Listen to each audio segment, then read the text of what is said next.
اعوذ باللہ من الشیطان الرجیم، بسم اللہ الرحمن الرحیم۔ چغلی کا انجام۔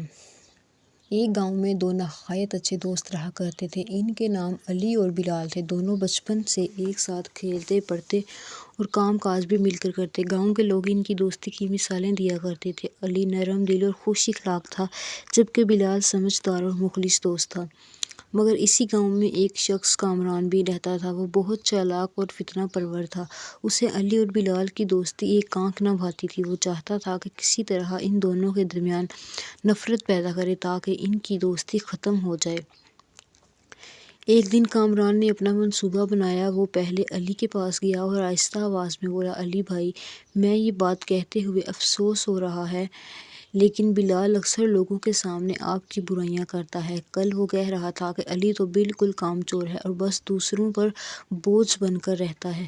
مجھے تو یہ سن کر بہت دکھ ہوا۔ علی نے یہ بات سنی تو دل میں بلال کے لیے شک بیٹھ گیا، مگر اس نے کچھ ظاہر نہ کیا۔ اگلے دن کامران بلال کے پاس پہنچا اور کہا، بلال بھائی، مجھے تو آپ کا بہت خیال ہے، اس لیے ایک بات بتا رہا ہوں۔ علی اکثر آپ کے بارے میں کہتا ہے کہ بلال بہت خود غرض اور مطلبی انسان ہے، وہ تو بس اپنے فائدے کے لیے دوستی کرتا ہے۔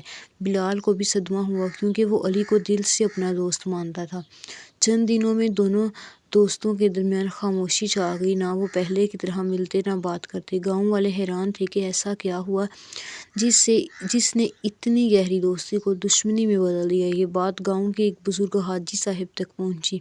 وہ دونوں دوستوں کو بہت چاہتے تھے۔ انہوں نے ایک دن دونوں کو اپنے گھر بلایا اور پیار سے پوچھا کہ کیا معاملہ ہے۔ پہلے تو دونوں نے کچھ نہ کہا، مگر پھر دل کا بوجھ ہلکا کرنے کے لیے سب کچھ بیان کر دیا۔ حاجی صاحب ہنسے اور بولے، بیٹا، یہ تو واضح ہے کہ تم دونوں کو آپس میں نہیں بلکہ کسی تیسرے شخص کی باتوں پر شک ہوا ہے۔ کبھی تم نے ایک دوسرے سے پوچھنے کی زحمت کی؟ اگر تم سچائی جاننا چاہتے تو خود بات کرتے۔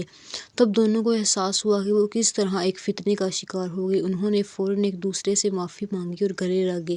پھر وہ کامران کے پاس گئے اور اس کی چغلی کو گاؤں کے سب لوگوں کے سامنے لایا۔ کامران شرمندہ ہوا اور گاؤں میں اس کی عزت جاتی رہی۔ سبق: ہمیں اس کہانی سے جو سبق ملتا ہے اب میں آپ کو وہ بتاتی ہوں۔